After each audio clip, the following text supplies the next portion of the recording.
Hello दोस्तों, स्वागत है आप सभी का आपकी अपनी क्लासेस राहुल सर क्लासेस में। मित्रों, हम लोग जो पीटी 365 का जो सेगमेंट है उसको कंप्लीट करने के दिशा में है। और पीटी 365 की जो हम बात कर रहे थे, हमने अब तक इसमें पॉलिटी को कंप्लीट कर लिया है।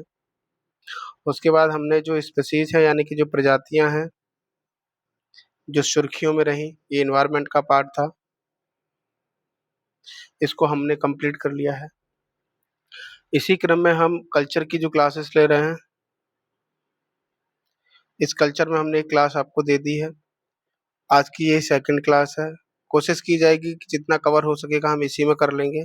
ज़रूरत पड़ेगी तो एक क्लास और हम करेंगे, तो 3 क्लास में आपकी पूरी कल्चर फिनिश हो जाएगी।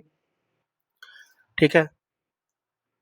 इसमें कुछ हिस्ट्री के जो मोस्ट इम्पोर्टेंट टॉपिक हैं, जहाँ से आप जिसको आप एंशिएंट या कल्चर के रूप में देखते हैं, तो आपके वो भी सेगमेंट यहाँ से पूरे होंगे। ठीक है? तो देरी ना करते हुए क्लास को स्टार्ट किया जाए। ठीक है? आप लोगों से अनुरोध है कि अगर हमारी मेहनत आपको अच्छी लगती है तो लाइक शेयर कमेंट करें। अगर आप चैनल पर नए हैं तो सब्सक्राइब कर लें, बेल आइकन दबा दें, जिससे कि आपको सारी क्लासेस समय से मिलती रहें।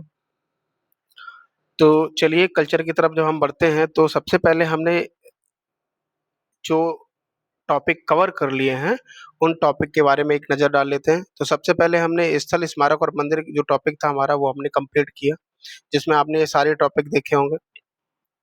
आप जाएँगे तो जो फर्स्ट क्लास आपकी है उसमें आप देख लीजिएगा, सारी चीज़ें मैंने सूची के सहित बताई हैं कि जिसमें हमने भारत का जो 44वां यूनेस्को विश्व धरोहर स्थल है, यहाँ से लेकर के और सुर्खियों में अन्य जो स्थल हैं वहाँ तक हमने कंप्लीट किए। उसके बाद मूर्ति कला, चित्रकला और कला के जो अन्य स्वरूप हैं उसके बारे में हम लोग चर्चा कर चुके हैं। तो हमारी क्लासेस यहाँ तक कंप्लीट हो चुकी हैं। आज की जो क्लास आपकी होने वाली है वो यहाँ से यानी कि पर्सनैलिटी यानी व्यक्तित्व से क्लास स्टार्ट होगी आपकी, और देखते हैं कहाँ तक हम लोग इस चीज़ को कवर कर पाते हैं। जिसमें हमारे टॉपिक जो रहेंगे, गोस्वामी तुलसीदास जी, दादा भाई नौरोजी, श्री नारायण गुरु जो समाज सुधारक हैं, ठीक है? और भगवान बिरसा मुंडा, तो बिरसा मुंडा के बारे में समझेंगे और इससे जुड़े जितने भी फैक्ट होंगे, ये सारी चीज़ें, चूँकि विज़न का कंपाइलेशन है, बहुत शानदार कंपाइलेशन इनका आता है, क्योंकि ये करंट अफ़ेयर जो है प्लस ट्रेडिशनल वाला जो पार्ट है इसको कंप्लीट करते हैं। उसके बाद सरदार वल्लभ भाई पटेल, ठीक है? और सर चेतुर शंकर नारायण, इनके बारे में जानेंगे। हाँ, किसी बच्चे ने मुझे मैसेज किया था कि सर ये कितना रिलेवेंट है? तो बच्चे मैं आप सबको बता दूँ कि दिल्ली जैसे शहर में जो बच्चे तैयारी कर रहे हैं, चाहे वो इंग्लिश मीडियम के हों, चाहे वो हिंदी मीडियम के हों, ज़्यादातर जो बच्चे हैं, वो बच्चे यही पीटी 365 उनके लिए रामायण रामबाण होता है, ठीक है? कई बच्चों का मानना है कि सर यहाँ से क्वेश्चन नहीं बनते, तो बच्चे डायरेक्ट क्वेश्चन यूपीएससी कभी पूछता भी नहीं है, ठीक है? आपको थोड़ा-सा दिमाग लगाना ही पड़ेगा उस चीज़ में। तो ये ट्रेडिशनल और करंट अफ़ेयर जोड़ करके क्वेश्चन जो पूछे जाते हैं, तो इनका तरीका भी वही है। कहीं बाहर से प्रश्न नहीं आते, बस ये है कि आपकी तैयारी बहुत अच्छी होनी चाहिए, आपकी समझ विकसित होनी चाहिए। तो जब आप चीज़ों को बार-बार रिवीजन मोड पे करते हैं, तब आपको चीज़ें थोड़ी-सी ओपन होती हैं। इससे आपके जो क्वेश्चन फॉर्मेट होता है, वो थोड़ा-सा अच्छे से समझ में आता है, उसकी लैंग्वेज अच्छे से समझ में आती है, तो गलतियाँ होने के चांसेस कम हो जाते हैं। और जब गलतियाँ कम हो जाएँगी, तो सिंपल सी बात है, आपके क्वेश्चन ज़्यादा हो जाएँगे, यानी कि क्वेश्चन की जो संख्या है सही होने की, वो बढ़ जाएगी और बढ़ जाएगी, तो आप पीटी क्वालीफाई कर लेंगे। बस इतनी सी बात है, ठीक है? आगे देखें तो अगला जो टॉपिक रहेगा हमारा, पुरस्कार यानी अवार्ड्स के बारे में देखेंगे, जिसमें नोबेल पुरस्कार, ठीक है? तो जितने भी नोबेल पुरस्कार आपको दिए जाते हैं, वो सारे नोबेल पुरस्कार के बारे में देखेंगे, पद्म पुरस्कार के बारे में देखेंगे। मेजर ध्यानचंद जो खेल रत्न पुरस्कार है, उसके बारे में देखेंगे, पुलित्ज़र पुरस्कार, मैग्सेसे पुरस्कार, राष्ट्रीय फ़िल्म पुरस्कार, अंतर्राष्ट्रीय भूगर्भ पुरस्कार, राष्ट्रीय विज्ञान पुरस्कार और इंदिरा गांधी शांति पुरस्कार, इन पुरस्कारों के बारे में देखेंगे। फिर उसके बाद सुर्खियों में रही जो जनजातियाँ हैं, उनके बारे में हम लोग बात करेंगे और कौन-सी जनजाति कहाँ है, पूरा मैप वाइज़ ये सारी चीज़ें इसमें दी गई हैं, तो बहुत अच्छे से इसको समझेंगे, ठीक है? फिर मिसेलेनियस वाले पार्ट हैं, उस मिसेलेनियस वाले पार्ट में भी हम लोग एंटर करेंगे, जिसमें महत्वपूर्ण ऐतिहासिक घटनाक्रम को देखेंगे, आर्य समाज के जो 150 वर्ष पूरे हुए हैं, इसके बारे में जानेंगे, काकोरी ट्रेन एक्शन के जो 100 वर्ष पूरे हुए हैं, ये भी जानेंगे। तो देखिए, किसी के 25 वर्ष पूरे हों, 15 वर्ष पूरे हों या फिर 20 वर्ष पूरे हो गए हों, 25 वर्ष हो गए हों, 50 वर्ष हो गए हों या 100 वर्ष हो गए हों, ठीक है, 150 वर्ष हो गए हों, तो इस तरीके की जो अवधारणा है यूपीएससी अक्सर करके यहाँ से क्वेश्चन उठा लेता है, तो आपको थोड़ा-सा यहाँ पे एक्स्ट्रा एफर्ट करने की ज़रूरत पड़ेगी, ठीक है? फिर उसके बाद आत्मसम्मान जो आंदोलन था उसके 100 वर्ष पूरे हुए हैं तो उसके बारे में भी देखेंगे, वाईकोम सत्याग्रह के बारे में देखेंगे, संताल विद्रोह के बारे में देखेंगे, ठीक है? उसके बाद जो सुर्खियों में रहे अन्य उत्सव रहे हैं, तो उनके बारे में देखेंगे जो उत्सव हैं। फिर यहाँ से हमारा खेल स्टार्ट होगा, तो खेल के बारे में जैसे राष्ट्रमंडल के खेल, अंतर्राष्ट्रीय जो शतरंज महासंघ, शतरंज जो चैंपियनशिप है उसके बारे में। अन्य खेल जो संबंधित सुर्खियाँ रही हैं जैसे विश्व टेस्ट चैंपियनशिप, आईसीसी महिला क्रिकेट विश्व कप, ठीक है? वर्ल्ड जो boxing championship 2025, speed skating world championship 2025 इसके बारे में देखेंगे। फिर वर्ल्ड पैरा एथलेटिक्स चैंपियनशिप इसके बारे में देखेंगे। जो सरकारी योजनाएँ हैं, कार्यक्रम हैं, निकाय हैं इसके बारे में देखेंगे। भौगोलिक संकेतक यानी जीआई टैग जो उत्पाद हैं उसके बारे में जानेंगे। क्षेत्रीय सांस्कृतिक जो केंद्र हैं उनके बारे में समझेंगे। भारतीय राष्ट्रीय अभिलेखागार इनके बारे में जानेंगे और अन्य महत्वपूर्ण जो सुर्खियाँ जैसे कि बौद्ध धर्म, जैन धर्म इनके बारे में जानेंगे। तो बौद्ध धर्म में जैसे पिपरवा अवशेष है और बामियान जो बुद्ध है इनके बारे में जानेंगे। दोनों ही चर्चा में थे और चर्चा में थे इसका मतलब आपको पता है कि यहाँ से हर साल प्रश्न पूछा जाता है और इस बार भी पूछे जाने की 99.9% जो संभावना बनी हुई है। जैन धर्म में जैसे संथारा के बारे में, तो जो भी इससे रिलेटेड जो धर्म से रिलेटेड जो भी व्यवस्थाएँ हैं उसको देखेंगे। फिर उसके बाद आईएनएस जो कौंडिन्य और टंकाई जो विधि है उसको देखेंगे। प्रतीक और नाम जो कि अनुचित उपयोग की जो रोकथाम अधिनियम 1950 इसके बारे में देखेंगे। आगमन के बारे में देखेंगे। वहीं अगर आगे देखें तो कैलाश मानसरोवर है, सर्वेंट्स ऑफ इंडिया सोसाइटी है, अ, चोरी हो चुकी सांस्कृतिक वस्तुओं की जो आभासी जो संग्रहालय उसके बारे में जानेंगे। शारदा लिपि है इसके बारे में जानेंगे। फिर उसके बाद भारत में यूनेस्को के विश्व धरोहर स्थल हैं, तो उनके बारे में जानेंगे। भारतीय ऐतिहासिक बंदरगाह हैं, ठीक है? तो उनके बारे में जानेंगे और पारंपरिक जो फसल कटाई और नववर्ष उत्सव जो मनाए जाते हैं, उसके बारे में जानेंगे। तो ये सब आपके लिए वेरी, वेरी इम्पोर्टेंट जो है टॉपिक हैं, ठीक है? तो इनके बारे में हम लोग पढ़ेंगे। तो आइए चलिए स्टार्ट किया जाए अपनी क्लास को और चलते हैं अपने टॉपिक की तरफ। तो ये सब कलाओं के बारे में हम लोग पहले ही पढ़ चुके हैं, ठीक है? चलिए आ गए हैं अपने टॉपिक की तरफ और टॉपिक है हमारा व्यक्तित्व यानी कि पर्सनैलिटीज़ के बारे में जानेंगे, जिसमें गोस्वामी तुलसीदास जी पहले टॉपिक के रूप में हैं। गोस्वामी तुलसीदास जी के बारे में आप लोग बहुत अच्छे से जानते होंगे, ठीक है? तो क्यों है सुर्खियों में? तो हाल ही में चित्रकूट में गोस्वामी तुलसीदास की 500वीं जयंती मनाई गई है, इसलिए चर्चित में। अब इनके बारे में देखें तो गोस्वामी तुलसीदास जी के बारे में जो दिया गया है कि जैसे जन्म वर्ष यानी उनका सटीक जन्म वर्ष जो है विवादित है। माना जाता है कि उनका जन्म जो है 1947 से 1532 ईस्वी के बीच हुआ था, ठीक है? विवादित है, कोई निश्चित ऐसा वो नहीं है। जन्म स्थान उत्तर प्रदेश, ठीक है? तो चित्रकूट आप जान ही रहे होंगे। अब उसके बाद देखें तो साहित्यिक जो योगदान है यानी प्रमुख योगदानों के बारे में देखें, तो साहित्यिक योगदान पहले, उन्होंने वाराणसी के गंगा के तट पर 80 घाट पर अवधी भाषा में रामचरितमानस की जो है ग्रंथ की रचना की थी। तो आपसे पूछा जाता है कि रामचरितमानस किसकी रचना है? तो आपको बताना है किसकी है? गोस्वामी तुलसीदास की। किस भाषा में है? तो अवधी भाषा में, ठीक? अब रामचरितमानस यूनेस्को के memory of the world Asia Pacific regional register में दर्ज की गई है, ठीक है?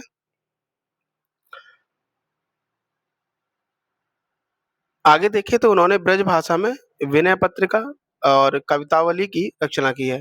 तो ब्रज भाषा में उन्होंने विनय पत्रिका और कवितावली दोनों को याद रखेंगे। बहुत पूछी जाती हैं ये पत्रिका आपसे यूपीएससी, यूपीपीसीएस और जो चाहे वनडे एग्जाम ही हो, चाहे कोई स्टेट पीसीएस का एग्जाम हो, सब में पूछा जाता है, ठीक है? आगे देखें तो उनकी प्रमुख रचनाओं में गीतावली, दोहावली, जानकी मंगल और पार्वती मंगल, बरवै, हनुमान चालीसा आदि शामिल हैं किसके? गोस्वामी तुलसीदास जी के रचनाओं में, ठीक है? बेहद महत्वपूर्ण है आपके लिए। भक्ति आंदोलन के बारे में अगर देखें तो तुलसीदास जगत गुरु रामानंदाचार्य जो हैं, परंपरा में रामानंदी संप्रदाय के एक सुधारक और दार्शनिक थे, ठीक है? वह सगुण भक्ति परंपरा के एक वैष्णव हिंदू संत और कवि थे, जो भगवान राम के प्रति अपनी भक्ति के लिए प्रसिद्ध थे, ठीक है?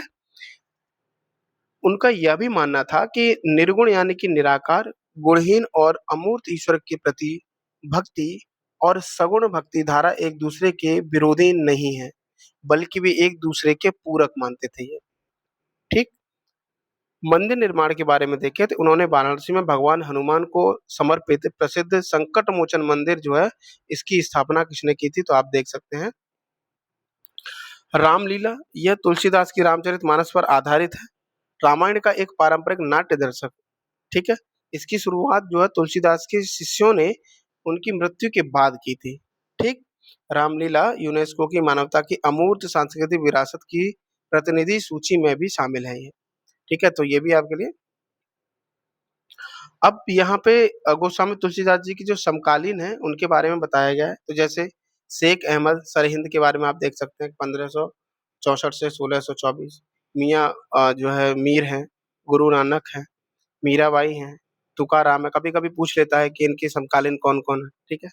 संत एकनाथ हैं, पुरंदरदास हैं, चैतन्य महाप्रभु हैं, शंकर देव हैं, सम्राट अकबर हैं। ये प्रश्न आपसे कई बार पूछा जा चुका है, ठीक है? सूरदास जी, इन्हीं के तुलसीदास जी के जो है समकालीन है। शेख अब्दुल जो है कुछूस गंगोही, ये भी समकालीन है। तो ये समकालीन है किसके? गोस्वामी तुलसीदास जी के, ठीक है? तो ये गोस्वामी तुलसीदास जी के बारे में कुछ प्रमुख बातें थी। अब देखें तो अगला है दादा भाई नौरोजी के बारे में। दादा भाई नौरोजी को अगर आपने हिस्ट्री पढ़ी तो बहुत अच्छे से परिचित होंगे इनसे। सुर्खियों में क्यों थे? तो दादा भाई नौरोजी की 200वीं जयंती मनाई गई है, ठीक है? अब 200वीं जयंती मनाई गई तो इसलिए सुर्खियों में है जयंती। अब दादा भाई नौरोजी के बारे में देखें तो 1825 से 1917 के बीच वे एक प्रख्यात भारतीय विद्वान, व्यवसायी और राजनीतिज्ञ थे। उन्हें ग्रैंड जो है ओल्ड मैन ऑफ इंडिया यानी grand old man of India की उपाधि दी गई थी, यानी grand old man of India इनको कहा जाता था। और ऑफिशियल एम्बेसडर ऑफ इंडिया के नाम से भी इनको जाना जाता था, ठीक है। तो आगे देखें, वे भारतीय राष्ट्रीय कांग्रेस के संस्थापक सदस्य और 3 बार अध्यक्ष रहे। कब-कब रहे? 1886, ठीक है। तो आपको पता है कि 1885 में कांग्रेस का गठन हुआ और 1886 में ही ये अध्यक्ष बनते हैं। आगे देखिए 1893 में अध्यक्ष बने और 1906 में अध्यक्ष रहे ये कांग्रेस के, ठीक। अब 1906 में रहे नरमपंथी और गरमपंथियों के बीच मतभेदों को समाप्त करने के उद्देश्य से कांग्रेस का अध्यक्ष इनको चुना गया था, ठीक है। तो आपको पता है कि जो कांग्रेस जो थी वो जो 2 भागों में बाँटने की कोशिश हुई थी, यानी बाँटने का क्या-क्या था कि जो नरमपंथ और गरमपंथ, ठीक है? तो इस स्वरूप को आप देखते हैं 1907 के अधिवेशन में आपको देखने को मिल जाएगा। फिर यही चीज़ें आपकी आकर के 1916 में जो लखनऊ अधिवेशन होता है, उसमें आपकी कांग्रेस को एक हो जाती है, दोनों ही कांग्रेस जो नरमपंथी और गरमपंथी दोनों को शामिल किया जाता है और उसके बाद इसमें जो है मुस्लिम लीग को भी जोड़ लिया जाता है, ठीक है? इसमें भूमिका जो रहती है वो आपके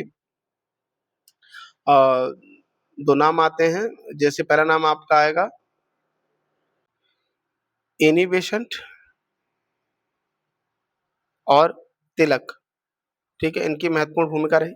तो चलिए आगे बढ़ते हैं।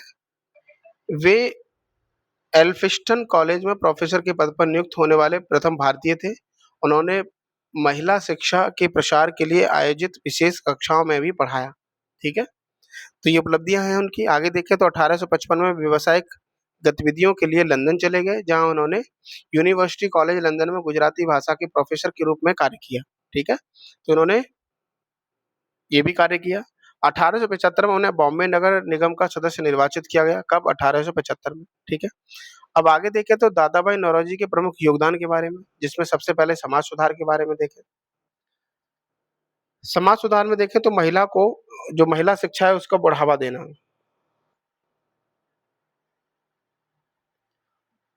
महिला शिक्षा को बढ़ावा देने में अगर आप देखें तो उन्होंने 1848 में लिटरेरी एंड साइंटिफिक सोसाइटी की स्थापना की, ठीक? और इस संस्था ने 1849 तक बालिकाओं के लिए 6 स्कूल स्थापित किए, ठीक है? सुधारवादी विचारों का प्रसार किया उन्होंने। उन्होंने जो है राष्ट्रगोप्तार समाचार पत्र की शुरुआत की? तो ये आपसे पूछा गया है, बहुत बार पूछा गया है, ठीक है? किसने की थी? तो आपको बताना है दादाभाई नौरोजी ने की थी। पारसी समाज में सुधार के लिए रहनुमाई मजदायाशन सभा का भी जो है स्थापना की थी इन्होंने। तो रहनुमाई मजदायाशन सभा का जो है 1851 की स्थापना की थी इन्होंने। अब समाज सुधार के बाद देखिए आर्थिक चीजों के बारे में, चूंकि इन्होंने ट्रेंड थ्योरी के सिद्धांत दिए थे, तो धन के बहिर्गमन का सिद्धांत जो है बहिर्गमन का सिद्धांत इन्होंने ही दिया। उन्होंने ही सबसे पहले यह बताया कि कैसे ब्रिटिश नीतियों ने कराधान, वेतन, पेंशन और विप्रेशन के नाम पर भारत की संपत्ति को ब्रिटिश जो है भेजना शुरू किया, ठीक है? ब्रिटेन भेजते थे इसके माध्यम से। प्रमुख साहित्य कृतियां देखें तो poverty of India, poverty and un-British rule in India, इसमें आपने जो है ये इनकी जो कृतियां रही, इसमें अनब्रिटिश ऑफ रूल इंडिया के बारे में आपने पढ़ा ही होगा बहुत अच्छे से। आगे देखें तो उनके प्रयासों के परिणाम स्वरूप जो है भारत की वित्तीय नीति की जांच के लिए एक शाही आयोग, बेल्वी आयोग की नियुक्ति हुई, ठीक है? और दादाभाई नौरोजी इसके सदस्य थे। और बेल्वी आयोग के आप देख सकते हैं तो ये अध्यक्ष रहे, बाकी इसके सदस्य रहे, ठीक है? इसके अतिरिक्त उन्होंने वॉइस ऑफ इंडिया नामक समाचार पत्र भी जो है शुरू किया था। तो वॉइस ऑफ इंडिया भी इन्होंने स्टार्ट किया, ठीक है? चलिए आगे बढ़ते हैं और देखते हैं राजनीतिक से संबंधित चीजों को। सबसे पहले देखें तो नरमपंथी नेता, वे संसदीय लोकतंत्र के प्रबल समर्थक थे और याचिका प्रार्थना विरोध जैसे संवैधानिक एवं शांतिपूर्ण तरीकों के पक्षधर भी थे, ठीक है? तो वो एक नरमपंथी नेता थे। संस्थाओं की स्थापना देखें तो उन्होंने 1885 में लंदन इंडिया सोसाइटी और 1866 में ईस्ट इंडिया एसोसिएशन की स्थापना की। बेहद महत्वपूर्ण है ये आपके लिए, किसी भी एग्जाम से आपसे पूछी ही जाती है, ठीक है?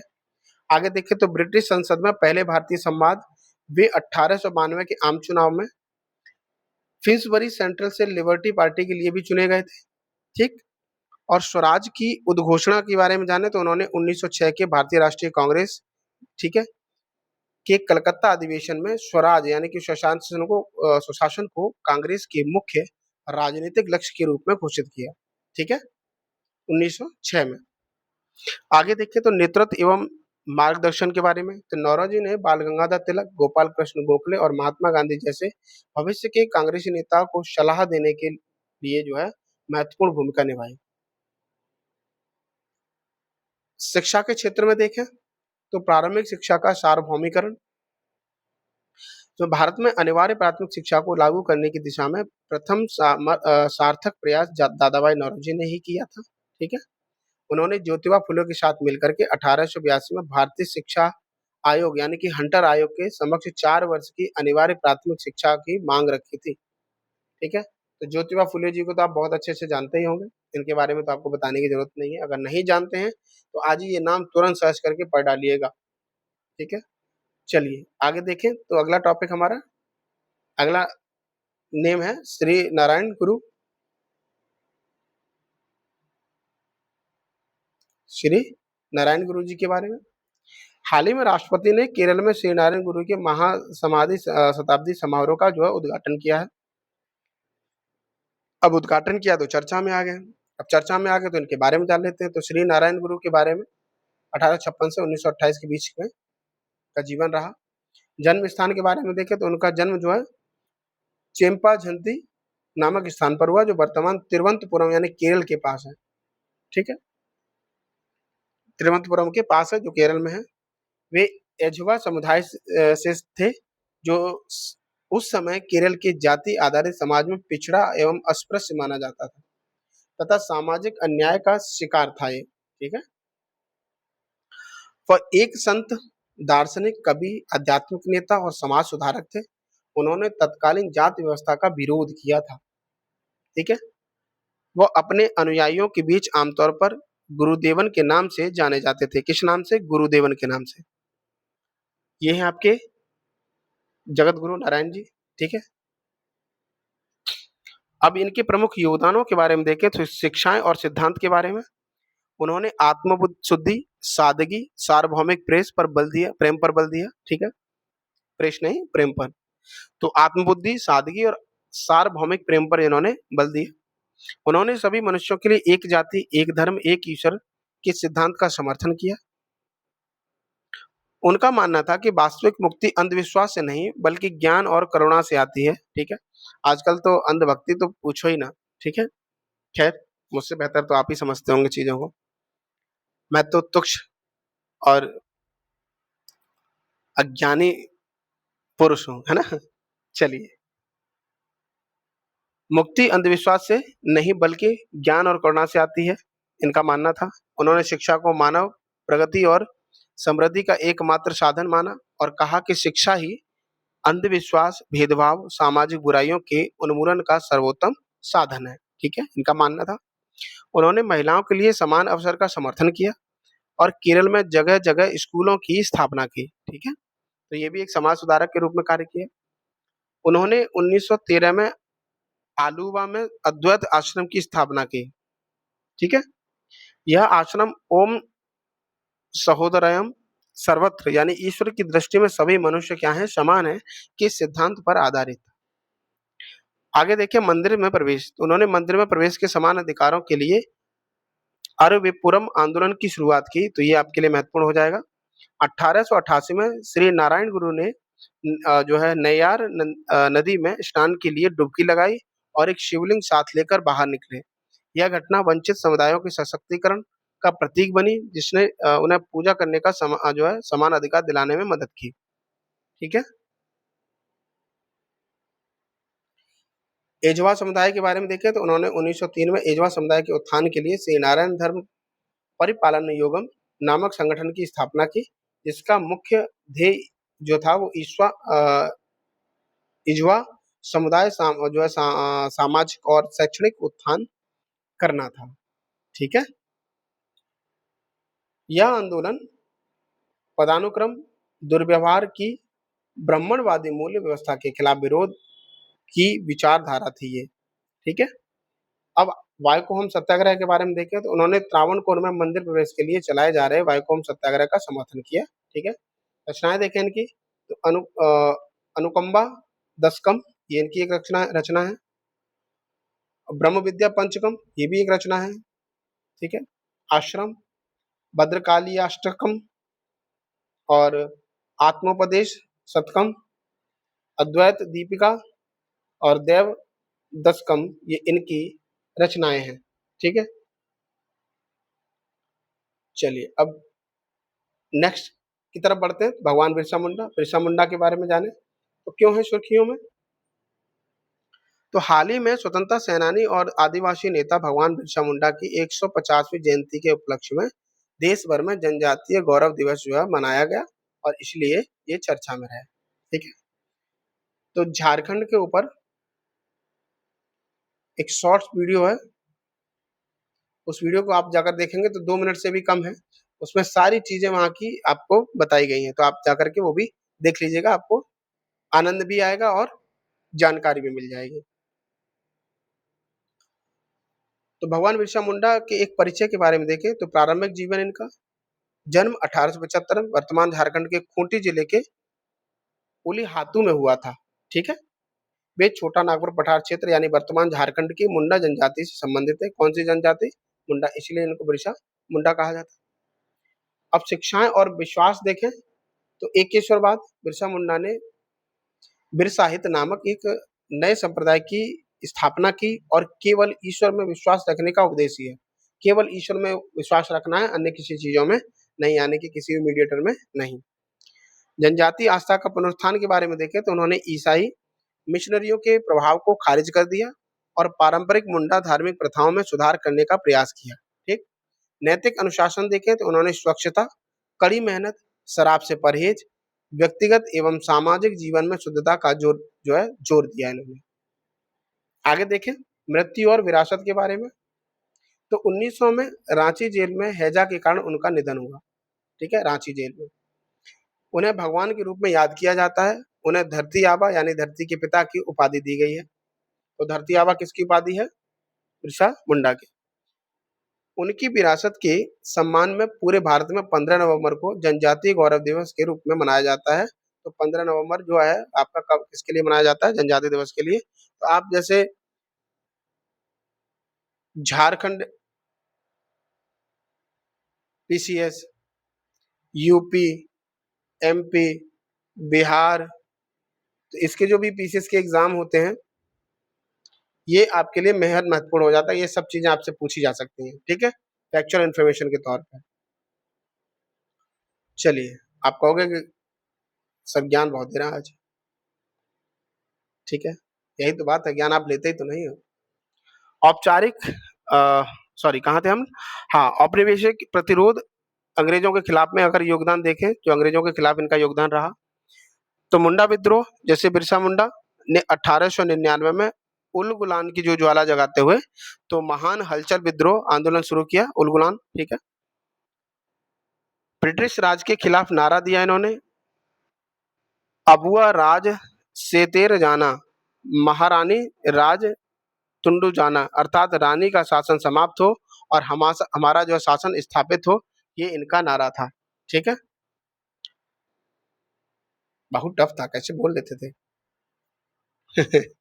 चलिए आगे देखें तो मुंडा विद्रोह के बारे में, विद्रोह के कारण क्या थे इसके बारे में जाने, तो स्थायी बंदोबस्त अधिनियम जो है 1793, इसने पारंपरिक खूंट कट्टी व्यवस्था, ये क्या होता था कि ये संयुक्त भूजोत वनों को साफ करने वाले कुल आधारित सामूहिक स्वामित्व को जो है खूंट कट्टी जो है व्यवस्था कहते थे, को समाप्त कर दिया, ठीक है।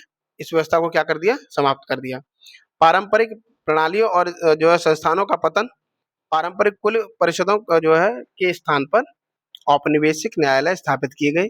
इससे प्रथागत जो है न्याय व्यवस्था कमजोर हो गई, ठीक। आगे देखें आर्थिक और सामाजिक शोषण, बेथ बेगारी, जाने तो जनजातियों पर थोपा गया जबरन या बिना वेतन का श्रम, ठीक है। बेथ बेगारी, ऋण के लिए साहूकार पर निर्भरता, जिसके कारण कर्ज भूमि का छीनना शुरू हो गया था, ठीक है। तो आर्थिक और सामाजिक शोषण के रूप में, तो ये बेथ बेगारी के बारे में आप याद रखेंगे।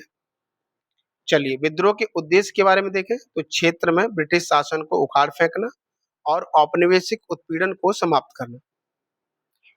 अगला, मुंडा क्षेत्रों से दिकुओं यानी बाहरू लोगों जैसे कि जमींदारों, साहूकारों और अन्य शोषकों को बाहर निकालना। भूमि पर मुंडाओं के पारंपरिक नियंत्रण को बहाल करना और खूंट कट्टी प्रणाली को फिर से शुरू करना या संरक्षित करना, ठीक है, जो कि बंद कर दी गई थी, समाप्त कर दी गई थी खूंट कट्टी व्यवस्था।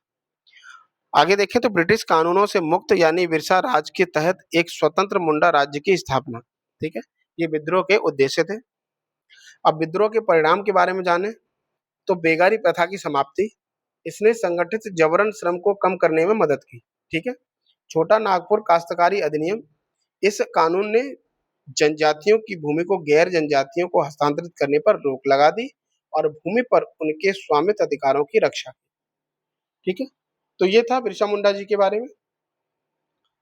नेक्स्ट टॉपिक है हमारा सरदार वल्लभ भाई पटेल, ठीक है। तो सरदार वल्लभ भाई पटेल जी के बारे में हम लोग समझते हैं।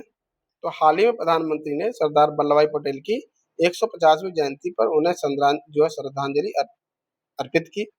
वर्ष 2014 से इस दिन को राष्ट्रीय एकता दिवस के रूप में मनाया जाता है। तो 2014 से राष्ट्रीय एकता दिवस के रूप में मनाया जाता है, ठीक है।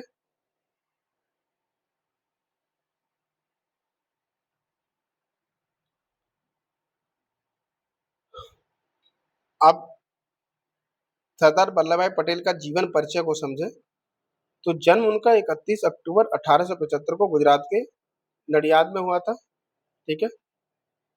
उनके पिता झवेर भाई ने झांसी की रानी लक्ष्मीबाई की सेना में सेवा की थी और 1857 के विद्रोह में भाग लिया था, ठीक है। तो इनके पिता ने 1857 के विद्रोह में भाग लिया था। करियर देखें तो 1897 में मैट्रिक की परीक्षा पास की और फिर इंग्लैंड से कानून की पढ़ाई की। 1913 में कानून की पढ़ाई पूरी करने के बाद वे भारत लौटे और अहमदाबाद में अपनी वकालत इन्होंने शुरू की, ठीक है। अब जो है प्रमुख पद जो है और उत्तरदायित्व के बारे में जाने, तो जो मेजर पद हैं उनके बारे में देखें तो 1917 अहमदाबाद नगर निगम की स्वच्छता आयुक्त के रूप में चुने गए ये 1917 में। 1920 में नवनिर्मित गुजरात प्रदेश जो है कांग्रेस कमेटी के अध्यक्ष के रूप में मनोनीत और निर्वाचित हुए ये, ठीक है। 1924 में अहमदाबाद नगर बोर्ड के अध्यक्ष चुने गए ये और 1931 में कांग्रेस के कराची अधिवेशन के अध्यक्ष चुने गए। इस अधिवेशन में मौलिक अधिकारों, आर्थिक नीति से संबंधित महत्वपूर्ण प्रस्ताव पारित किए गए, ठीक है।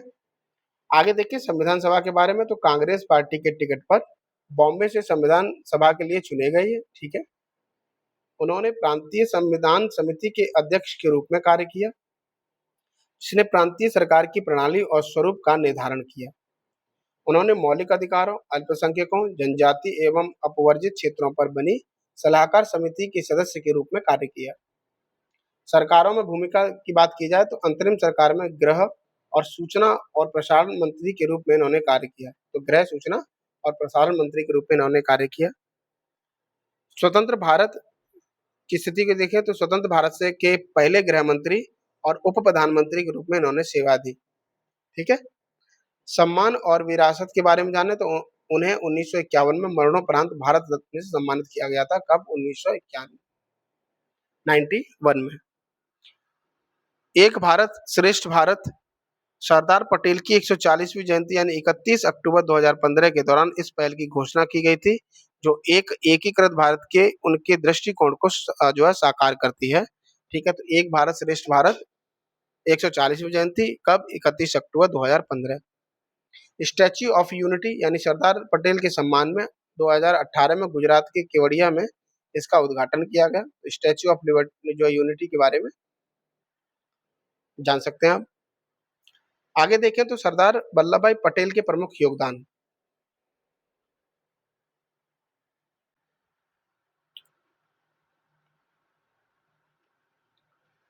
सबसे पहला जो योगदान है वो खेड़ा सत्याग्रह यानी 1918। खेड़ा सत्याग्रह के दौरान महात्मा गांधी से जुड़ने के साथ ही सरदार पटेल के राजनीतिक जीवन का प्रारंभ हुआ। गांधी जी से जुड़े और राजनीतिक जीवन जो है इनका प्रारंभ हुआ। उन्होंने अकाल के कारण उत्पन्न कठिनाइयों के चलते कर देने से इनकार करने वाले किसानों का नेतृत्व किया, जो औपनिवेशिक अधिकारियों के खिलाफ उनकी पहली बड़ी जीत थी, ठीक है। आगे देखें तो असहयोग आंदोलन 1919 से 1920। असहयोग आंदोलन के बारे में देखें तो सरदार पटेल को गुजरात में आंदोलन का नेतृत्व करने का कार्य सौंपा गया था। उन्होंने शंकरलाल बैंकर, उमर सुबानी, सरोजनी देवी, इंदुलाल याग्निक के साथ मिलकर के सत्याग्रह सभा की स्थापना की और गुजरात में आंदोलन को लोकप्रिय बनाया, ठीक है। अगला है बारदोली सत्याग्रह। यहीं से इनको सरदार की उपाधि मिली थी। तो बारदोली सत्याग्रह 1928 उन्होंने बारदोली के किसानों यानी भूमि धारकों का नेतृत्व करते हुए बढ़े हुए भूकर के विरुद्ध संघर्ष किया था। उनकी इस भूमिका ने उन्हें राष्ट्रीय ख्याति के शिखर पर पहुंचा दिया और उनके कुशल नेतृत्व के कारण उन्हें सरदार यानी नेता की उपाधि दे दी गई थी, ठीक है। अब आधुनिक भारत के निर्माता एवं एकीकरण कर्ता के बारे में देखें तो स्वतंत्रता के बाद उन्हें भारत के लगभग 40% क्षेत्र और जनसंख्या को कवर करने वाली 560 से अधिक रियासतों को भारतीय संघ में एकीकृत करने का दायित्व सौंपा गया था, जो उन्होंने बखूबी निभाया भी था, ठीक है। उनको लौह पुरुष के नाम से भी जाना जाता है। आगे देखें तो एकीकरण की रणनीति। भारतीय स्वतंत्रता अधिनियम के तहत रियासतों के शासकों को यह विकल्प दिया गया था कि वे भारत या पाकिस्तान में शामिल हों या स्वतंत्र रहें, ठीक है। आगे देखें तो सरदार पटेल ने भारत के बाल्कनीकरण यानी कि टुकड़ों में बंटने को रोकने के लिए राजनयिक वार्ता, अनुनयन और जहां आवश्यक हो वहां दृढ़ प्रशासनिक उपायों का प्रयोग किया। आंतरिक स्थिरता बनाए रखने और रियासतों को जोड़ने के उनके इसी तरीके के कारण उन्हें लौह पुरुष के रूप में ख्याति मिली थी, ठीक है। आगे देखें तो अखिल भारतीय सेवाओं का सृजन। उन्होंने इन सेवाओं की कल्पना भारत के स्टील फ्रेम के रूप में की थी। इसके एक तहत जो है प्रशासनिक अधिकारियों को सत्यनिष्ठा, ईमानदारी के साथ काम करने वाला सेवा भागीदार माना गया, ठीक है। आगे देखें तो जूनागढ़, कश्मीर और हैदराबाद का विलय। जूनागढ़ के बारे में सबसे पहले देखें तो इसे 1948 में एक जनमत संग्रह के बाद भारत में जो है एकीकृत किया गया था। जिसमें अधिकांश लोगों ने भारत के पक्ष में मत दिया था। ठीक है। कश्मीर के बारे में देखें तो कश्मीर के राजा हरि सिंह ने 1947 में जो है पाकिस्तान के विरुद्ध सहायता के बदले इंस्ट्रूमेंट ऑफ एक्सेस एक्सेसिबल यानी कि विलय पत्र पर हस्ताक्षर किए। ठीक है। आगे हैदराबाद के बारे में देखें तो सरदार पटेल के मार्गदर्शन में सेना द्वारा चलाए गए ऑपरेशन पोलो के बाद 1948 में इसे भारतीय संघ में शामिल कर लिया गया था। ठीक है। तो ये जूनागढ़ और कश्मीर और हैदराबाद तीनों के जो है प्रमाण है कि किस तरीके से इनको शामिल किया गया, किस तरीके से इनको विलय किया गया। आगे देखें तो सहकारी आंदोलन, उन्होंने गुजरात के सहकारी आंदोलन का नेतृत्व किया। कैरा जिला सहकारी दुग्ध उत्पादन संघ के गठन में महत्वपूर्ण भूमिका निभाई उन्होंने। ठीक है। तो ये था सरदार जी पटेल जी के बारे में। अब अगला टॉपिक है सर चेतुर शंकर नारायण, बहुत चर्चा में रहे ये। ठीक है। आइए इनके बारे में भी एक नजर डालते हैं। क्यों थे सुर्खियों में? तो हाल ही में प्रधानमंत्री ने भारत के प्रसिद्ध वकील, न्यायाधीश और राजनीतिज्ञ रहे सर चेतुर शंकर नारायण को याद किया। उन्होंने भारत के स्वतंत्रता संग्राम में महत्वपूर्ण भूमिका निभाई थी। ठीक है। पृष्ठभूमि और प्रारंभिक जीवन को देखें तो जन्म इनका 1857 में केरल के पलक्कड़ जिले में हुआ था। शिक्षा देखें इनकी तो 1877 में मद्रास के प्रेसिडेंसी कॉलेज में कला की पढ़ाई की और 1879 में मद्रास लॉ कॉलेज से कानून की पढ़ाई की थी। ठीक है। करियर समझे इनका तो 1897 में अमरावती अधिवेशन में वे भारतीय राष्ट्रीय कांग्रेस के सबसे कम उम्र के अध्यक्ष बने थे। ठीक है। और 1900 में वे मद्रास विधान परिषद के सदस्य बने थे। ठीक है। और 1902 में वे रेले विश्वविद्यालय आयोग के सचिव के रूप में नियुक्त हुए। 1908 तक सरकार के महाधिवक्ता रहे थे ये। ठीक है। महाधिवक्ता रहे इसके सरकार के 1908। 1908 से 1915 तक वे मद्रास हाईकोर्ट में स्थायी न्यायाधीश भी रहे हैं। ठीक है। यानी न्यायाधीश रह चुके हैं। 1915 में वे वायसराय की कार्यकारिणी परिषद के सदस्य बने थे और शिक्षा विभाग की जिम्मेदारी संभाली थी। ठीक है। 1920 से 21 में वे लंदन में भारत के सचिव के लिए सलाहकार रहे थे और 1925 से भारतीय राज्य परिषद के सदस्य रहे थे। 1928 में साइमन कमीशन के साथ सहयोग हेतु गठित भारतीय केंद्रीय समिति के अध्यक्ष नियुक्त हुए थे। सम्मान देखें तो 1904 में ब्रिटिश सम्राट द्वारा उन्हें commander of the Indian empire की उपाधि से सम्मानित किया गया था। 1912 में उन्हें नाइटहुड की उपाधि भी प्रदान की गई थी। ठीक है। साहित्यिक योगदान के बारे में देखें तो 1919 में भारतीय संवैधानिक सुधारों पर लिखे दो प्रसिद्ध मिनट्स ऑफ डिसेंट्स, ठीक है, और गांधी एंड अनार्की जो कि 1922 में। तो ये साहित्यिक योगदान थे इनके। आगे साहित्यिक योगदान में ही मद्रास रिव्यू और मद्रास लॉ जर्नल आदि जो है देखे जा सकते हैं। मृत्यु की बात की जाए तो उनकी मृत्यु 1934 में मद्रास में हुई थी और इनके प्रमुख योगदानों के बारे में जो बात है वो ऐतिहासिक निर्णय सबसे पहले तो बुद्ध सना बनाम फातिमाबाद 1914 में उन्होंने हिंदू धर्म में धर्मांतरण को वैध ठहराया था और यह निर्णय दिया था कि ऐसे धर्मांतरित लोगों को बहिष्कृत नहीं माना जा सकता। ठीक है। आगे है जलियांवाला बाग के लिए न्याय। तो 1919 के नरसंहार में माइकल ओडायर की भूमिका के खिलाफ उन्होंने स्पष्ट और साहसिक रुख अपनाया था तथा उन्होंने उनके खिलाफ कानूनी लड़ाई भी लड़ी थी। राष्ट्रीय दृष्टिकोण उन्होंने पहले चरण में भारत के लिए जो है डोमिनियन स्टेट का समर्थन किया था और माना कि दूसरे चरण में पूर्ण स्वतंत्रता की प्राप्ति की जानी चाहिए। ठीक है। तो जलियांवाला हत्याकांड के बारे में देख लेते हैं। जलियांवाला हत्याकांड के बारे में देखें तो पृष्ठभूमि जो कि मार्च 1919 का जो घटना है, भारतीयों को प्रथम विश्व युद्ध के बाद जो है स्वशासन की आशा थी और ब्रिटिश सरकार ने रॉलेट एक्ट यानी काला कानून लागू किया जिसके तहत बिना मुकदमे के कारावास की अनुमति दी गई थी। इस अधिनियम के विरोध में गांधी जी ने सत्याग्रह आंदोलन शुरू किया था। ठीक है। तो ये पृष्ठभूमि थी जलियांवाला हत्याकांड के लिए। नरसंहार के लिए उत्तरदायी घटनाओं के बारे में देखें तो 9 अप्रैल 1919 अमृतसर में रॉलेट एक्ट के विरुद्ध शांतिपूर्ण आंदोलन का नेतृत्व करने के कारण डॉक्टर किचलू और डॉक्टर सत्यपाल को गिरफ्तार कर लिया गया था कब? 9 अप्रैल को।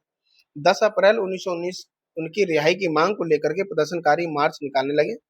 ब्रिटिश बलों ने गोलीबारी की, जिससे कई लोग मारे गए और उनके जो है अनेक जो है घायल हो गए।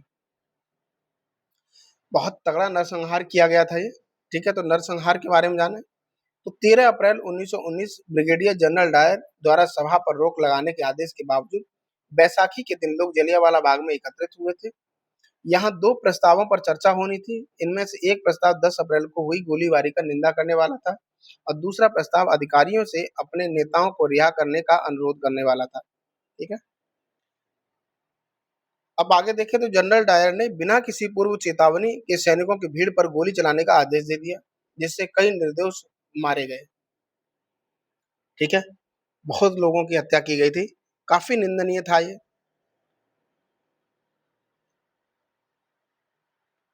नरसंहार के बाद की स्थिति के बारे में देखें तो लेफ्टिनेंट गवर्नर माइकल ओडायर ने जनरल डायर की कार्रवाई का समर्थन किया। अक्टूबर 1919 में डिसऑर्डर्स इंक्वायरी कमेटी या हंटर आयोग का गठन किया गया। इसने जनरल डायर की कार्रवाइयों की निंदा की, इसके कारण उन्हें इस्तीफा देना पड़ा। मार्च 1940 में उधम सिंह ने लंदन में माइकल ओडायर की हत्या की। गांधी जी ने इस हत्या की निंदा करते हुए पागलपन का जो है कृत्य कहा था, ठीक है।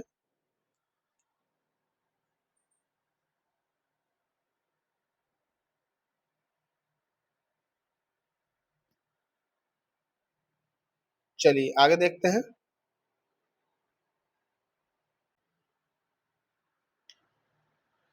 पुरस्कार यानी अवार्ड, और सबसे पहला जो टॉपिक है नोबेल पुरस्कार के बारे में। तो नोबेल पुरस्कार के बारे में सबसे पहले जो दिया गया है, कुछ सूचनाएं हैं, कुछ जानकारी है।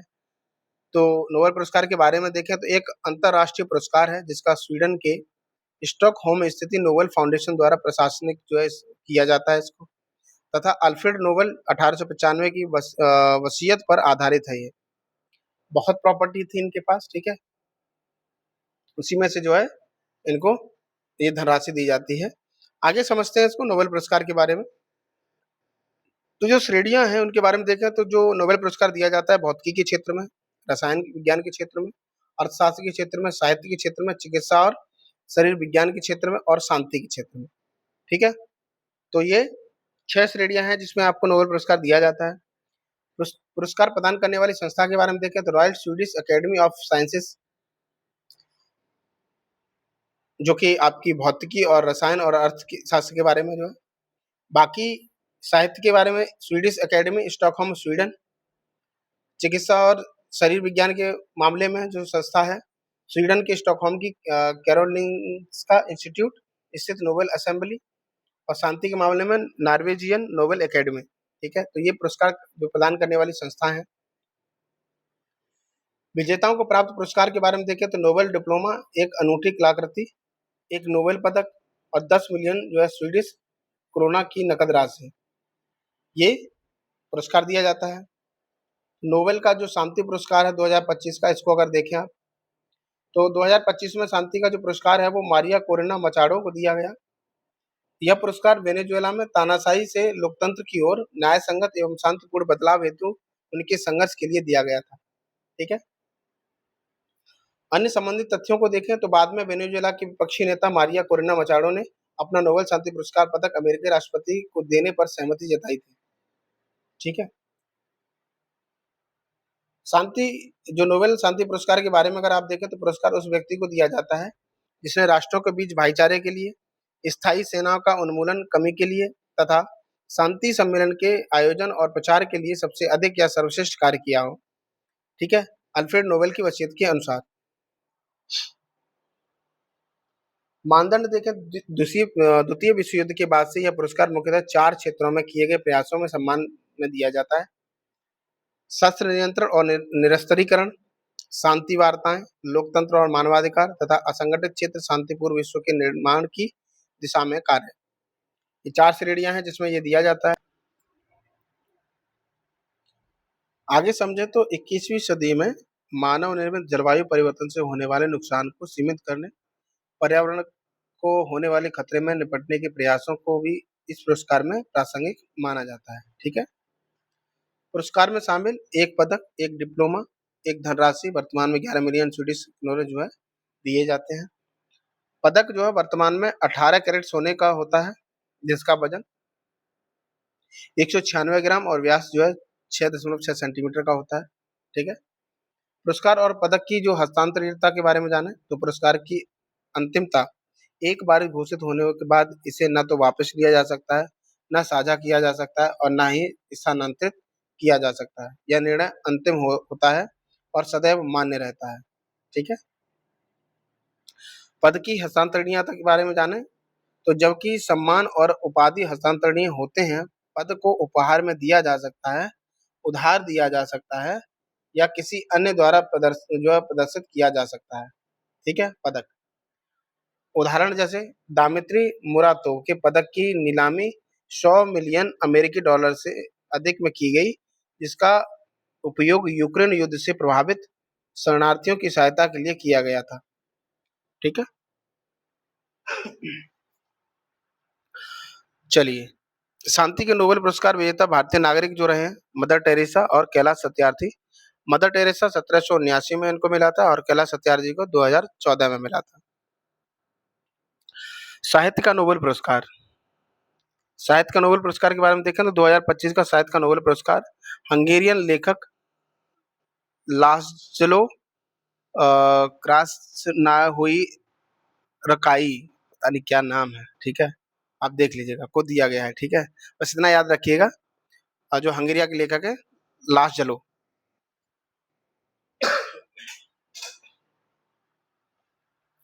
याद रखने के लिए आप सोचिएगा कि जो साहित्य के बारे में जो बहुत गहरे डीप मोती वोती चुनने के लिए जो समुद्र में चले जाते हैं, यानी खो जाते हैं वो अपने आप में। ठीक है। तो एक लाश के नुमा हो जाते हैं। कैसे? लाश के नुमा। बस याद रखना है, लाश जलो। ठीक है। साहित्य का नोबेल पुरस्कार 2025 में इनको दिया गया है। क्राजना होरकाई। ठीक है। ये नाम है पूरा। लाजलो क्रासजन होरकाई का जन्म जो है 1954 में रोमानियाई सीमा के पास जो है हंगरी के ग्यूला में हुआ था। ठीक है। प्रमुख रचना देखें तो साटान टांगो 1985, द मेलैंजली ऑफ रेसिस्टेंस जो कि 1989 और वॉर एंड वॉर 1999 आदि जो है इनकी प्रमुख रचनाएं हैं। ठीक है। पता नहीं कैसे नाम बोलते होंगे। खैर, आगे बढ़ते हैं पद्म पुरस्कार के बारे में। सुर्खियों में क्यों है तो राष्ट्रपति द्वारा 139 जो है 139 प्रतिष्ठित व्यक्तियों को पद्म पुरस्कार से सम्मानित किया गया। पद्म पुरस्कारों के बारे में देखें तो ये भारत के सर्वोच्च नागरिक सम्मानों में से एक है। इसकी स्थापना 1954 में की गई थी। 1978, 1979, 1993 से 97 के दौरान कुछ रुकावटों को छोड़ करके हर साल गणतंत्र दिवस की पूर्व संध्या पर इसकी घोषणा की जाती है। यह कोई पदवी नहीं है और इसे पुरस्कार विजेता के नाम के पहले उपसर्ग या बाद में प्रत्यय के रूप में उपयोग नहीं किया जा सकता है। ठीक है। इन पुरस्कारों की घोषणा प्रतिवर्ष गणतंत्र दिवस की पूर्व संध्या पर ही की जाती है। पुरस्कारों को जो है 3 श्रेणियों में बांटा गया है। पद्म विभूषण असाधारण और विशिष्ट सेवा के लिए, पद्म भूषण उच्च स्तर की विशिष्ट सेवा के लिए और पद्मश्री विशिष्ट सेवा के लिए। देखिए नाम से याद रखेंगे, पद्म विभूषण बड़ा सा नाम लग रहा है ना, तो सबसे बड़ा है। पद्म विभूषण के बाद पद्म भूषण थोड़ा छोटा है तो उससे छोटा, और पद्मश्री तो उससे कम। ठीक है। तो ये भी एक श्रेणी के रूप में देखा जाता है। पद्म विभूषण सबसे पहले, पद्म भूषण और फिर पद्मश्री। ठीक है। उन सभी क्षेत्रों में उपलब्धियों को मान्यता देता है जहां सार्वजनिक सेवा का तत्व जो है शामिल हो। ठीक। पात्रता देखें तो सभी व्यक्ति पात्र पात्र नहीं है। कौन? डॉक्टर और वैज्ञानिक को छोड़ करके। ठीक है। यूपीएसयू में काम करने वाले जो लोक सेवक है उनको छोड़ करके सभी व्यक्ति जो है पात्र हैं इसके। यह पुरस्कार सामान्यतः मरणोपरांत नहीं दिया जाता है, हालांकि अत्यधिक योग्य व्यक्तियों के मामले में सरकार विचार कर सकती है। ठीक है। चयन प्रक्रिया के बारे में देखें तो इसकी सिफारिश पद्म पुरस्कार समिति द्वारा की जाती है। इस समिति का गठन हर साल प्रधानमंत्री द्वारा किया जाता है। ठीक है। इसके लिए स्वयं नामांकन सहित सार्वजनिक नामांकन की अनुमति होती है। ठीक। एक वर्ष में पुरस्कारों की कुल अधिकतम संख्या 120 से अधिक नहीं होगी। ठीक है। मरणोपरांत पुरस्कारों को और एनआरआई, विदेशी और ओसीआई जो कार्ड धारक है उनको छोड़ करके। अगला है मेजर ध्यानचंद खेल रत्न पुरस्कार। तो मेजर ध्यानचंद खेल रत्न पुरस्कार के बारे में अगर आप देखें, क्यों है सुर्खियों में, तो सात्विक साईराज जो है रंकी रेड्डी और चिराग शेट्टी को मेजर ध्यानचंद पुरस्कार जो है दिया गया है। तो दोनों ही याद रखेंगे आप ना, ठीक है। इनको क्या किया गया है, मेजर ध्यानचंद पुरस्कार दिया गया है। अन्य संबंधित तथ्यों को देखें तो यह बैडमिंटन जोड़ी 2023 में बैडमिंटन वर्ल्ड फेडरेशन की रैंकिंग में नंबर 1 पर पहुंच गई थी। इन्होंने हांगजो में आयोजित एशियाई खेलों में स्वर्ण पदक जीता था। क्या जीता था? स्वर्ण पदक, ठीक है। मेजर ध्यानचंद खेल रत्न पुरस्कार के बारे में देखें तो सबसे पहले उत्पत्ति, यह पुरस्कार 1991-92 में राजीव गांधी खेल रत्न पुरस्कार के रूप में स्थापित हुआ था और 2021 में इसका नाम बदलकर मेजर ध्यानचंद खेल रत्न पुरस्कार रख दिया गया, ठीक है।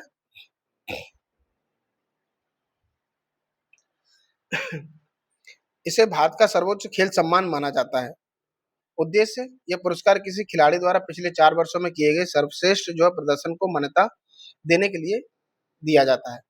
पात्रता देखें तो इस पुरस्कार के लिए केवल मान्यता प्राप्त अंतर्राष्ट्रीय प्रतियोगिताओं में किए गए प्रदर्शन पर ही ध्यान जो है दिया जाता है।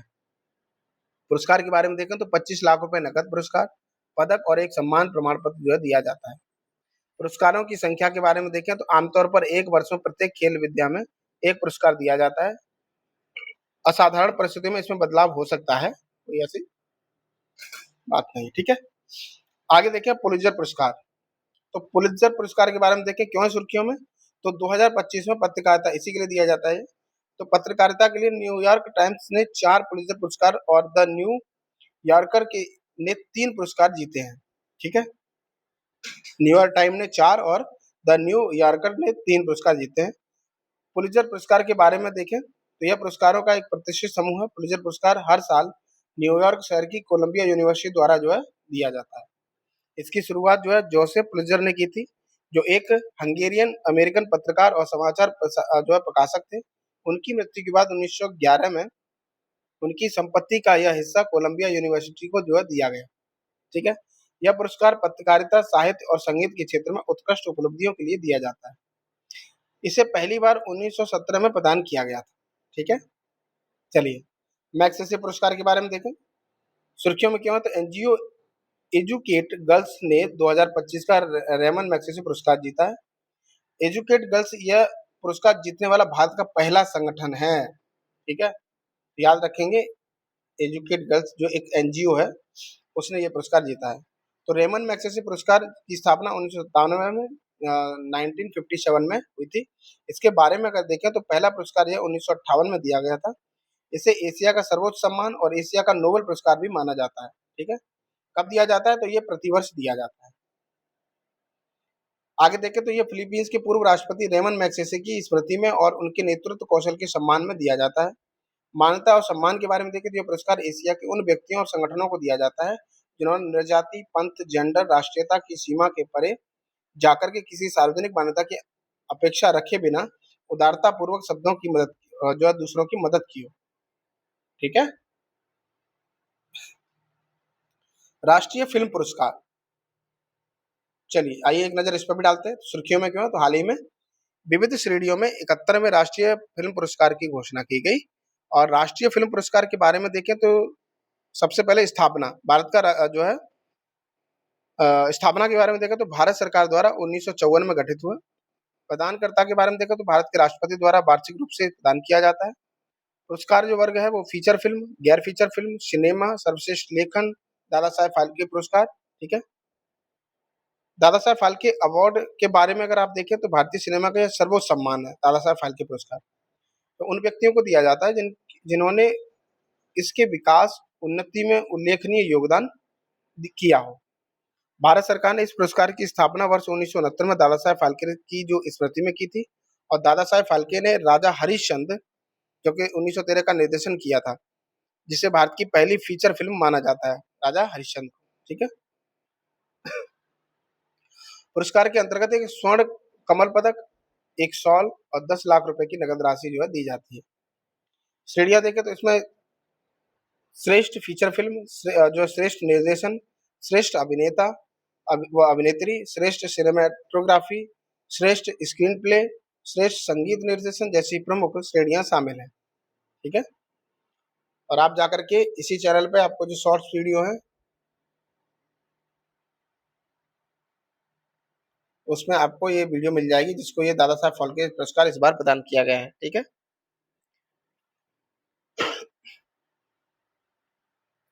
अगला है अंतर्राष्ट्रीय बुकर पुरस्कार। ये भी महत्वपूर्ण है आपके लिए, क्यों है सुर्खियों में? तो बानू मुस्ताक को कन्नड़ लघु कहानी संग्रह यानी हार्ट लैम्प के लिए अंतर्राष्ट्रीय बुकर पुरस्कार से सम्मानित किया गया। अंतर्राष्ट्रीय बुकर पुरस्कार के बारे में अगर आप देखें तो इसे 2005 में मैन बुकर अंतर्राष्ट्रीय पुरस्कार के रूप में प्रारंभ किया गया था। यह एक वार्षिक साहित्यिक पुरस्कार है या किसी एक पुस्तक के लिए दिया जाता है जिसका अंग्रेजी में अनुवाद हो और उसे यूनाइटेड किंगडम या आयरलैंड में प्रकाशित किया गया हो। ठीक है, उद्देश्य देखें तो गैर अंग्रेजी भाषाओं में गुणवत्ता पूर्ण तथा साहित्य को अधिकाधिक पढ़ने के लिए प्रोत्साहित जो है करना। ठीक है, यह अंग्रेजी भाषी पाठकों के बीच वैश्विक कल्पित तथा साहित्य को बढ़ावा देता है। श्रेणियों के बारे में देखें तो उपन्यास और लघु कथा संग्रह है, श्रेणियों के रूप में देखी जा सकती हैं। ठीक है, अगला है राष्ट्रीय विज्ञान पुरस्कार। ये सब जो पुरस्कार मैं बता रहा हूँ ये देखिएगा जाकर के, आपको सर्च करना है, आपका काम ये है कि सर्च करके आपको पता लगाना कि किस किस को मिला है।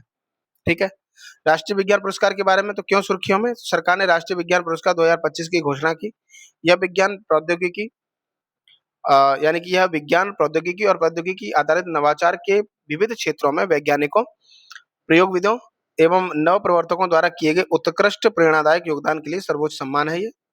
राष्ट्रीय विज्ञान पुरस्कार के बारे में अगर आप देखें तो ये पुरस्कार 4 श्रेणियों में दिया जाता है। पहला है विज्ञान रत्न। यह विज्ञान प्रौद्योगिकी किसी क्षेत्र में आजीवन उपलब्धियों योगदान के लिए दिया जाता है। दूसरा है विज्ञान श्री। यह विज्ञान और प्रौद्योगिकी किसी भी क्षेत्र में विशिष्ट योगदान के लिए दिया जाता है। तीसरा है विज्ञान युवा शांति स्वरूप भटनागर। युवा वैज्ञानिकों को पहचानने और प्रोत्साहित करने के लिए इसको दिया जाता है। चौथा है विज्ञान टीम। ठीक है, विज्ञान और प्रौद्योगिकी में असाधारण टीम वर्क के लिए दिया जाता है इसको। ठीक है, प्रोफेसर जयंत विष्णु नार्लिकर भौतिकी के मरणोपरांत विज्ञान रत्न से सम्मानित किए गए हैं। ठीक है, तो आपके लिए महत्वपूर्ण हो जाएंगे। उन्होंने हॉयल नार्लिकर गुरुत्वाकर्षण सिद्धांत को सह विकसित किया था, जो आइंस्टीन के सामान्य सापेक्ष सिद्धांत का एक विकल्प है और व्यापक रूप से स्वीकृत बिग बैंग मॉडल एक प्रतिपादक है। ठीक है, बिग बैंग मॉडल का एक प्रतिपादक है। ठीक है, चलिए आगे है इंदिरा गांधी शांति पुरस्कार के बारे में। क्यों है सुर्खियों में? तो चिली के पूर्व राष्ट्रपति मिचेल बाचेलेट को इंदिरा गांधी शांति पुरस्कार 2024 से सम्मानित किया गया। ठीक है, इंदिरा गांधी शांति पुरस्कार के बारे में देखें तो इंदिरा गांधी शांति निशस्त्रीकरण एवं विकास पुरस्कार प्रतिवर्ष प्रदान किया जाता है। यह इंदिरा गांधी मेमोरियल ट्रस्ट द्वारा स्थापित किया गया है। यह पुरस्कार राष्ट्रीयता, नस्ल, धर्म के लिए किसी भेदभाव के बिना किसी व्यक्ति, संस्था को निम्नलिखित उद्देश्यों की दिशा के लिए रचनात्मक प्रयासों के लिए जो है मान्यता स्वरूप प्रदान किया गया है। किसमें? नस्लीय समानता को बढ़ावा देना। ठीक है, और राष्ट्रों के बीच सद्भावना और सामंजस्य को प्रोत्साहन करना, इसके लिए इसको दिया जाता है। ठीक है,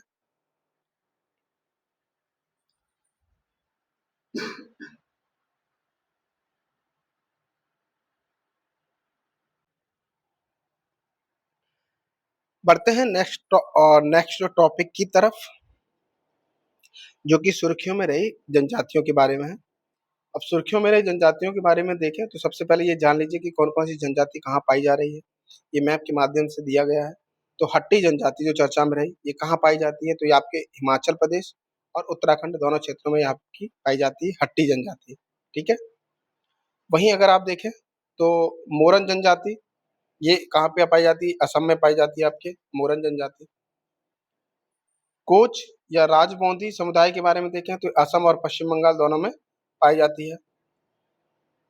ठीक है, चलिए आगे देखें तो हो जनजाति बहुत बार पूछी भी गई है। हो जनजाति तो ये आपके कई जगह पाई जाती है, जैसे झारखंड, बिहार, उड़ीसा, पश्चिम बंगाल, तो ये इस एरिया में आपके ये हो जनजाति पाई जाती है। ठीक है, उसके बाद देखें तो जो सिद्धि जनजाति है, इस सिद्धि जनजाति को देखें तो ये पूरे इस एरिया में पाई जाती है आपकी सिद्धि जनजाति, जिसमें आपके गुजरात, कर्नाटक, महाराष्ट्र जो है देखने को मिल सकते हैं। ठीक है, उसके बाद अगर आप देखें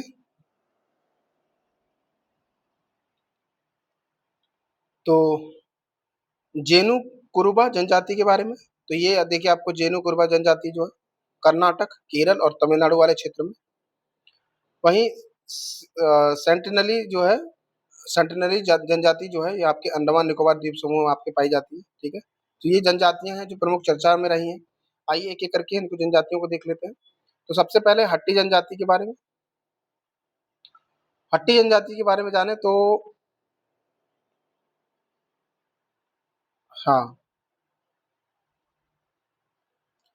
इस समुदाय के लोग हिमाचल प्रदेश और उत्तराखंड के ट्रांसगिरी क्षेत्र यानी गिरी और जो टॉन्स नदी के पास का जो क्षेत्र है में रहते हैं।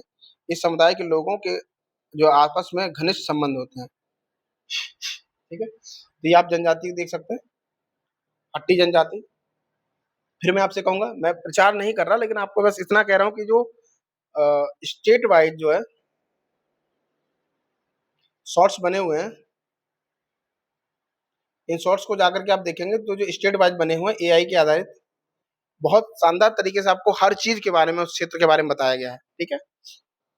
तो समय रहेगा तो जरूर देख लीजिएगा। इस जनजाति का नाम उनके पारंपरिक व्यवसाय से पड़ा है। ये लोग अपने उत्पाद मांस आदि को छोटे बाजारों में बेचते हैं जिससे हाट कहा जाता है, ठीक है। और वहीं से इनकी जनजाति का नाम पड़ा हट्टी जनजाति, ठीक है। हाट मतलब एक तरीके से मेला, ठीक है। जैसे पशु मेला लगता है, ठीक है, तो उसको क्या बोल देते हैं, हाट। बस इतना जान लीजिए, ठीक है। अब सब्जी का जो मंडी लग रहा है, मंडी इन द सेंस जैसे शनिवार को लग रहा है, मंगलवार को लग रहा है, तो स्पेशल दिन, तो एक हाट के रूप में उसको देख सकते हैं, ठीक है। तो वहीं से जो है उसी से इसका जो है जनजाति का नाम पड़ा हट्टी जनजाति, ठीक है। इसके बारे में देखें तो वे जाजड़ा नामक बहुपतित्व विवाह की प्रथा का पालन करते हैं, ठीक है। यानी एक महिला कई जो है पुरुषों के साथ विवाह कर सकती है, ठीक है। अगला है हो जनजाति। लड़के खुश हो गए होंगे ना, लड़के नहीं खुश होंगे, लड़की खुश हो गई होंगी। नहीं, ये इनकी जो है धार्मिक उसके आस्था का विषय है और तो कोई कमेंट नहीं, ठीक है। हो जनजाति, इन्हें हो या होकैडो या होरुक या कोल्हा आदि नामों से भी जाना जाता है। नृजातीय समूह आस्ट्रो एशियाटिक मुंडा नृजातीय समूह, ठीक है।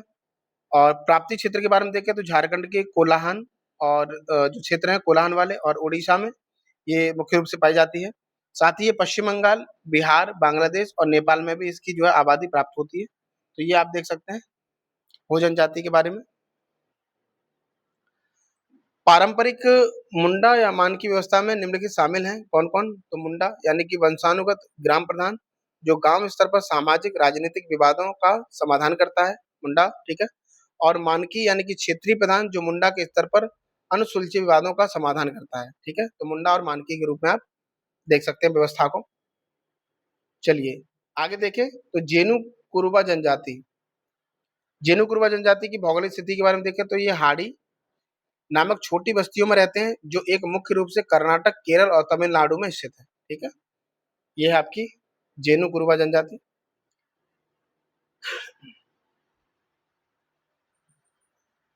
आगे देखें तो वे नागरहोल और बांदीपुर टाइगर रिजर्व जैसे वन क्षेत्र में भी निवास करते हैं, ठीक है। भाषा के बारे में देखें तो वे जेनुडी भाषा बोलते हैं जो कन्नड़ भाषा के समान है, ठीक।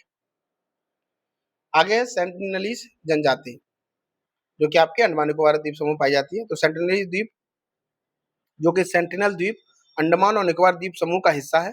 यह द्वीप सेंटिनल लोगों यानी कि एक निग्रेटो जनजाति का घर है, ठीक है। ये आप देख रहे होंगे। यह दुनिया की अंतिम संपर्क रहित जनजातियों में से एक है, ठीक है। इस संपर्क में नहीं रहना चाहती। यह जनजाति विशेष रूप से कमजोर जनजाति समूह यानी पीवीटीजी के रूप में वर्गीकृत है और ग्रेट अंडमानी, जारवा, ओंगे, सोमपेन अंडमान निकोबार द्वीप की समूह के अन्य पीवीटीजी जो है ग्रुप हैं। तो ये सब जनजातियां हैं कहाँ पे, अंडमान की। कौन कौन सी? एक तो सेंटिनलीज, उसके बाद आप देख सकते हैं ग्रेट अंडमानी, जारवा, ओंगे, सोमपेन, ये सब जो है आपकी कहाँ की जनजाति है, तो अंडमान निकोबार के। केंद्र ने इन जनजातियों के पारंपरिक क्षेत्रों को आरक्षित घोषित करने के लिए अंडमान निकोबार द्वीप समूह यानी आदिवासी जनजातियों का संरक्षण विनियमन 1956 लागू किया है, ठीक है। इसने अधिकृत लोगों को छोड़कर सभी व्यक्तियों के प्रवेश पर प्रतिबंध लगा दिया गया है, ठीक है। जनजाति के समुदायों की फ़ोटो लेना या फ़िल्मांकन करना अपराध है। ठीक है? तो आप फ़ोटो नहीं ले सकते और फ़िल्मांकन नहीं कर सकते। तो ये फ़ोटो कहाँ से आ गए? चलिए,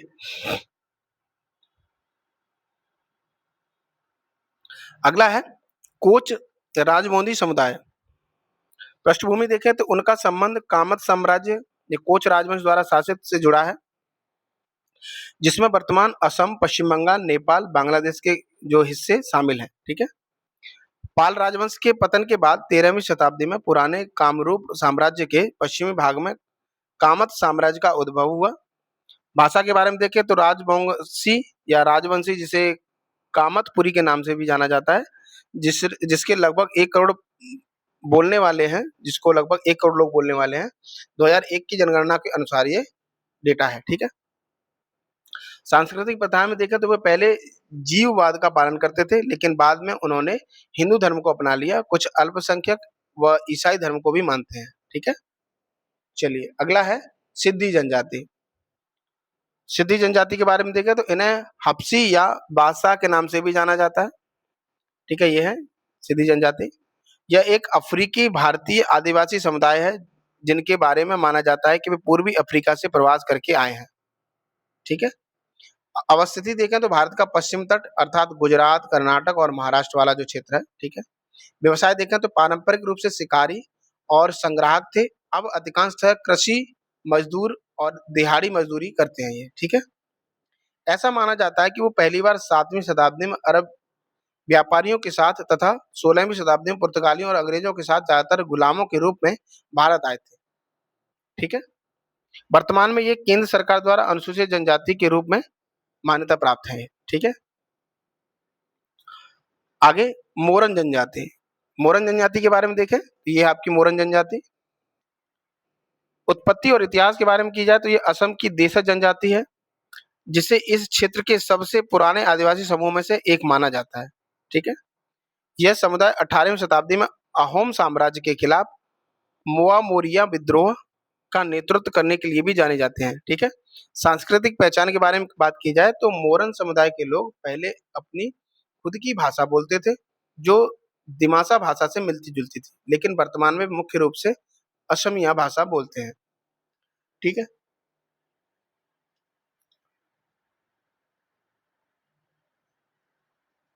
चलिए,